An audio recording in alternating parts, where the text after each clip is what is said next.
Hi everyone. In this chapter, we are going to study chapter 60 and 61. These two chapters are very famous chapters which are often quoted even in the New Testament. So, yeah, these chapters, chapter 60, 61 to these chapters are relatively written early. I think right after Israel came back from Babylon. It was kind of the Israel society was very much unstable and confused society because though they came back to uh, Judah, actually there's no glory, there's no glorious thing. Actually, the society of Israelites are not unified, but actually there are different sectors, and then ideas are different, and then also temple building is delayed. Actually, they try not to do that, and that is why Prophet Isaiah is encouraging Israelites to have a hope, to encourage them to to rebuild the temple and the city wall. And then the prophet says that this rebuilding the temple, that is glory. Okay, rebuilding the wall of Jerusalem. Okay, that is really glorious thing. Okay, so verse 1. So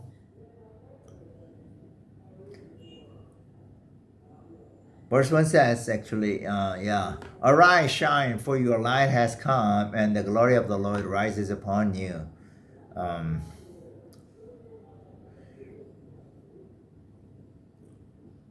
the prophet encourages Israel to rise and shine, which means don't hesitate to rebuild the temple.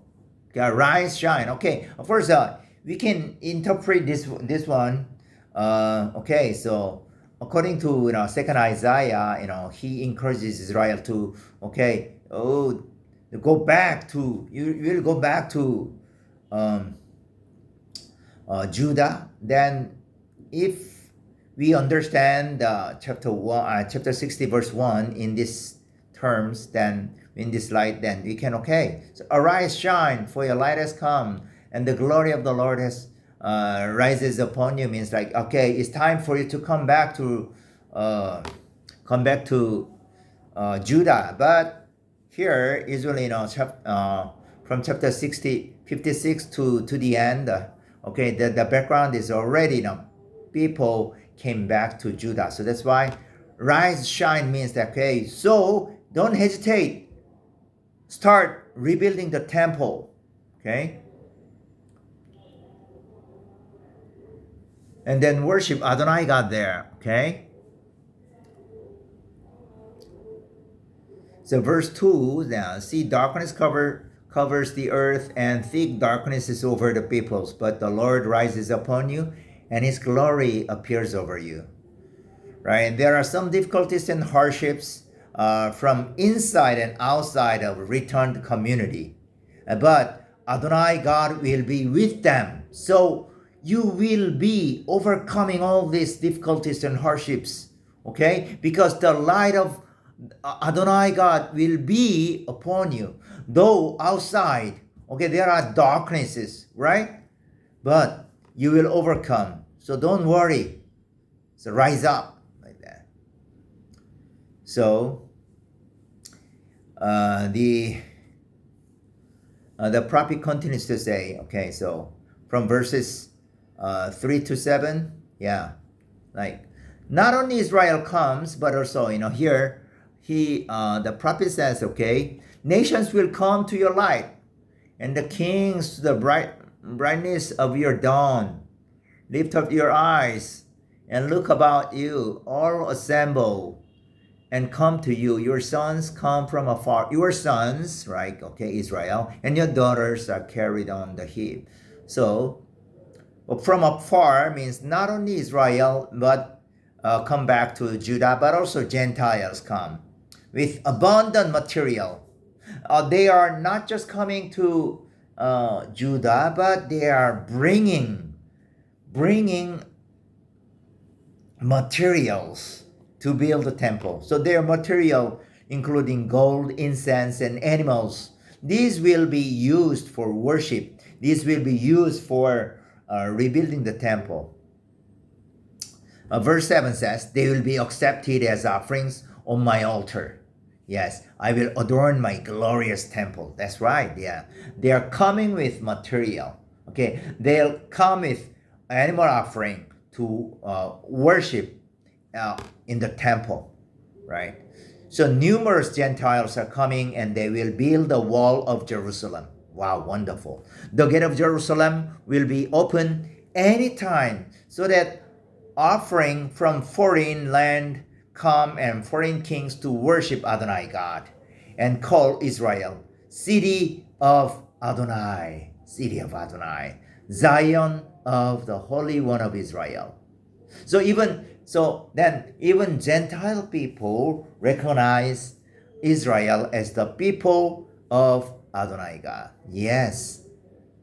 Now they acknowledge that before, previously Israel was abandoned, right? They were looked down on because they were captivated in Babylon.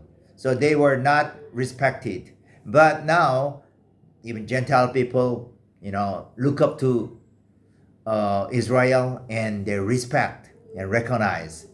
So Israel was abandoned before, but now they are redeemed, and Gentiles will be Israel's supporter.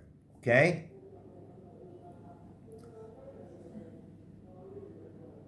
It literally happened, Gentiles became supporters of Israel. How? It literally happened when Cyrus, Persian king, Cyrus, Darius, and Artaxerxes supported Israel with much material to build temple and city wall. When King Cyrus made an edict, to set free the Israelite, he sent them back with a lot of material, a lot of temple material, so that Israelites, when they go back to Judah, Jerusalem, they can build the temple with them. Yeah. Also, then the city of Jerusalem will be full of peace, and Adonai God will be everlasting light and their glory, which means Adonai God will be in Jerusalem with Israel. Okay, God really wants to stay in Jerusalem because people are there. His people are there, and Israel will be righteous, and they possess the land forever. Okay. Israel, before, Israel, broke the covenant, that's why they were taken to foreign land. But now they could not stay their land. But now after they came back to Judah, they will stay there forever. They will possess their land forever. Okay? So here is an important word is here. Israel, though it is small, but will be a mighty nation because Adonai God will be with them. Right? There is verse 22. The least of you will become 1,000. The smallest a mighty nation. I am the Lord. In his time, I will do this swiftly. Yes, though Israel is a small country, small nation, but they are great. They'll be a mighty nation. Why? Adonai God is there with them. Okay? It reminds us, Deuteronomy chapter 4, verses 7 and 8. Deuteronomy chapter 4, verses 7 and 8. What other nation is so great as to have their gods near them, the way the Lord our God is near us, whenever we pray to him? Verse 8. And what other nation is so great as to have such righteous decrees and laws as this body of laws I am setting before you today? Yes, Israel, though number and size is small, but it is a big country. It's great country because they have Adonai God and they have wonderful law, covenant law, right? Okay, so the prophet is depicting, describing the glorious return, glorious moment that of rebuilding the temple. So that's why he's encouraging the people. Okay, don't hesitate. Okay, though you are surrounded by darkness. Okay, the Lord, the glory of the Lord will be with you. Don't worry. Start rebuilding the temple. Okay, start rebuilding the wall. Okay, verse 61, chapter 61. It's a very famous chapter, even in Luke chapter 4. Okay, Messiah, Jesus Christ, quoted this one in the synagogue of Nazareth. Okay, these Bible verses are fulfilled in Messiah, but here we think of this. We should think of this in chapter these famous verses. Actually, here the Spirit of the Sovereign Lord is on me. Me means Isaiah, third Isaiah. Okay, and this third Isaiah represent Israel. Okay, I means not Jesus Christ first. I means the third Isaiah, and he represent Israel. So I means Isaiah and Israel. Even second Isaiah 42, verse 1 says, Here is my servant, whom I uphold, my chosen one, in whom I delight. I will put my spirit on him, and he will bring justice to the nation. Yes, here's my servant, okay? In the New Testament, okay, it is fulfilled in Messiah, Jesus Christ. But here, my servant means second Isaiah. The same way, third Isaiah also described him as I, okay, the servant of God, right? So here, the prophet is anointed and filled with the Holy Spirit, Spirit of Adonai God. And Adonai God sends the servant, the prophet, to proclaim Jubilee law, Jubilee law, which set the poor, weak, and marginalized people free and give them freedom. Actually, so many poor people, weak people are their life was really difficult because because of lack of money or no money actually, and many of especially poor people, poor farmers became servant farmer, and this tenant farmer became what? Prisoners. They were put into prison because they cannot pay them back, pay back the money they borrowed from the landlord. So the prophet's mission here is to proclaim the Jubilee law to Israel so that the rich and the powerful people can practice Jubilee law. If the rich and the powerful practice Jubilee law, there will be no more poor people. So righteousness will be fulfilled in Israel society. Yes, that's right. So the mission of the prophet, prophet, should proclaim Jubilee law especially to the rich people, to the social leaders, political leaders, army leaders, okay? So that they can keep Jubilee law. Then if they keep the Jubilee law, Sabbath year law, then the poor will gain the poor people will get back their land and house, and they will become economically rich. Okay. So this is not only the mission of the prophet, but also the mission of the rich people, the poor, powerful people, and the leaders of Israel. That's right. Then the poor, then mourners. The poor people they have no money. They cannot pay, the money, pay back. That's why they are mourning. They are crying. So the poor, the mourners, will be no more sorrowful and mourning. Instead, they will be joyful and singing and they will be full of righteousness. Right. Yes. Then verse 4 says, they will rebuild the ancient ruins and restore the places long devastated they will renew the ruined cities that have been devastated for generations. This talks about Jerusalem. Jerusalem, city of Jerusalem, will be rebuilt. Yes. That's why, and I guess the purpose of Israel to return to Judah is to rebuild the temple and rebuild the city of Jerusalem. Okay? So,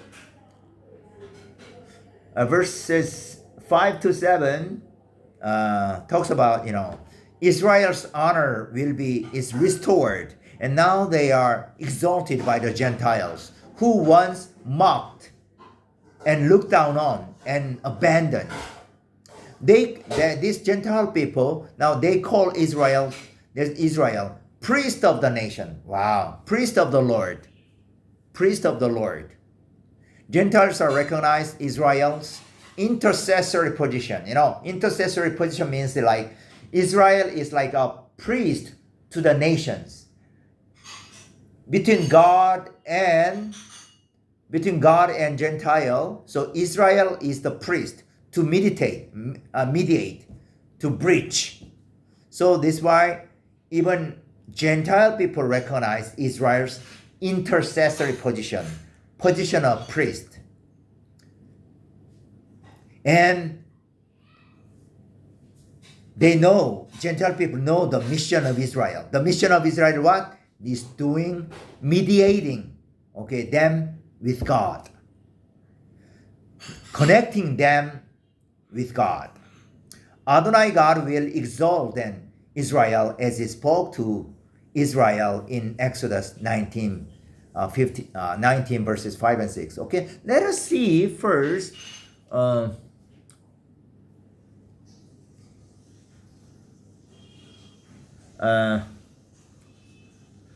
verse 6, and you will be called the priests of the Lord.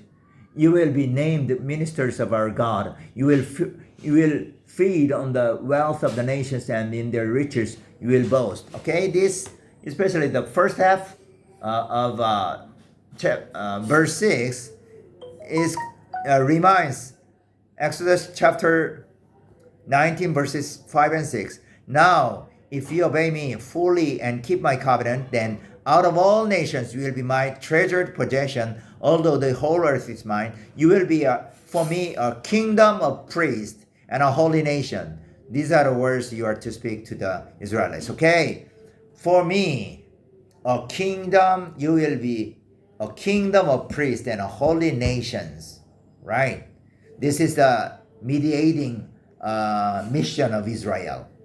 Okay, so the purpose of Adonai God in Israel's return is to let them rebuild the temple and worship Adonai and function as priests for Gentiles. Yes, because they don't know Adonai God, so Israel should teach them Adonai, and then they don't know how to worship Adonai God. Therefore, Israel should teach how to worship, how to make offering to God. They should teach. Then their dwelling, Israel's dwelling in the Holy Land, will be very secured. There will be no more exile. Verse 8, then for the Lord love justice. I hate robbery and wrongdoing. In my faithfulness I will reward my people and make an everlasting covenant with them. Yes. But if Israel wants to stay in the land safely forever, they should practice righteousness. This is very important. Yes. Because, when they return to Judah, people are, though there were some people who have never been to Babylon, and that people who just remain in Canaan, in Judah. Okay, this group, and then those who return from Babylon, this group, they cannot, it's not easy for them to mingle with, to communicate with each other. So it's like righteousness, treating them with each other very well, kindly. This is righteousness. This is not easy one.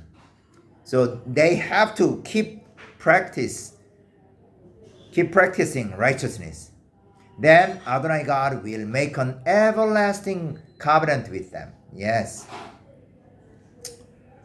Verse 9, then their descendants will be known among the nations and their offspring among the peoples. All who see them will acknowledge that they are people the Lord has blessed. Well, yeah, that's right.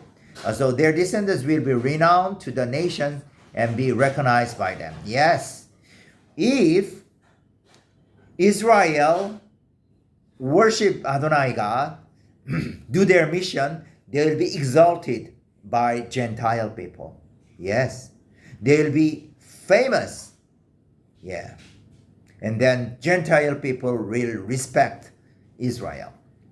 Okay, verse 10 and 11, it's like, I here, okay, verse 10 and 11. I delight greatly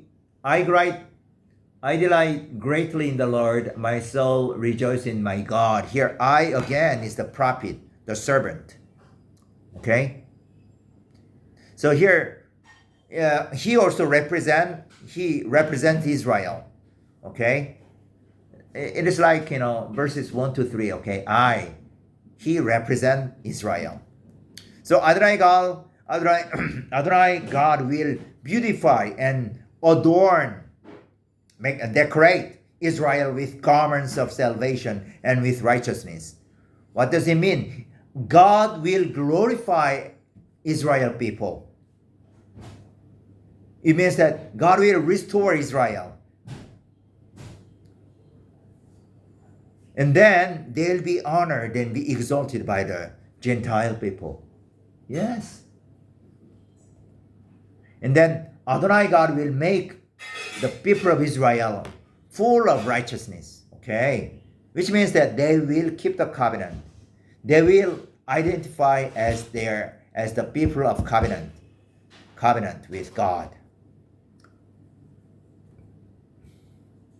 So this chapter 60 and 61, even actually chapter 62, the prophet Isaiah, third Isaiah, continues to encourage the Israelite because they just return from Babylon, and then it was kind of full of chaos, confused, no hope to rebuild the temple. Once they came back, though they came back to Judah, they cannot find glory, right?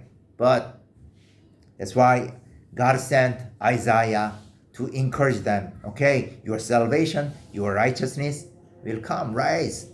Righteousness and salvation is synonym, same word. Okay, convey same meaning. So the prophet continues to encourage Israel to rebuild the temple, to rebuild the wall, and to practice justice and righteousness. Okay, keep their identity as the people of God. Then they will be recognized even by Gentiles, and they'll be honored by Gentiles. Okay, it's up to here. Thank you very much.